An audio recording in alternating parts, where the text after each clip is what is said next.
23 ABC's Kristen Varton has that story. 23 ABC political contributor Dr. Janine Craybill believes Joe Biden may have the Black, Latino, and young vote, but he still has strides to make tonight if he wants undecided voters from those groups to turn out. That group was more excited when it came to folks like Bernie Sanders and even Elizabeth Warren.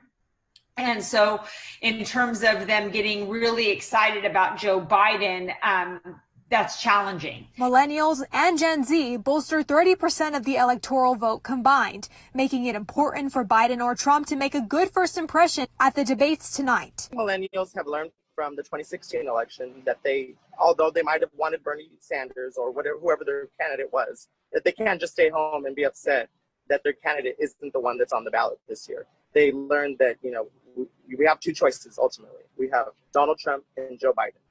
And we need to get Joe Biden elected. Otherwise, this country is going to be in shambles. Dr. Craybill says Biden is polling better than Trump amongst Latino and Black voters with a less wide margin than Clinton in the 2016 election. One way Craybill says that Biden could win all three subgroup votes is through moderator Chris Wallace's proposed debate topic of race and violence in America. So I think that could either be a point where Joe Biden is very strategic and tries to really address incarceration rates in regards to people of color, which are disproportionately more so than whites.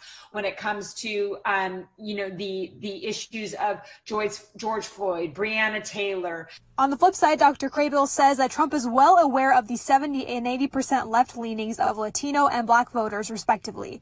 But he may try to chip away at the Black vote with another topic slated for tonight. The economy. 27-year-old Kevin Reed, who volunteers with the Kern County Republican Party, agrees.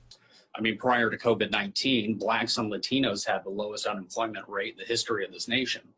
And Blacks and Latinos, certainly recognize that Trump's policies are largely to do with that. Dr. Craybill concludes with Trump garnering favor with senior citizen voters, even though he's lost 5 of those 8 percentage points he won by in the 2016 election. Democratic candidate hasn't carried the senior vote since Bill Clinton.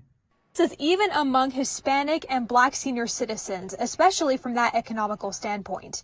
But as far as millennials and Gen Zers are concerned, Romo says the generation is seeking an economic shift. But there's no jobs for us to take. This is the first generation that we see that is not going to do better than their parents did.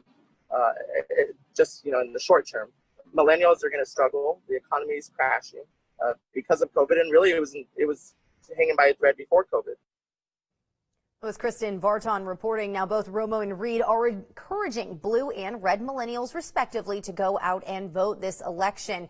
Now, 23 ABC will have a full recap following the first presidential debate tonight on a digital edition of 23 ABC News at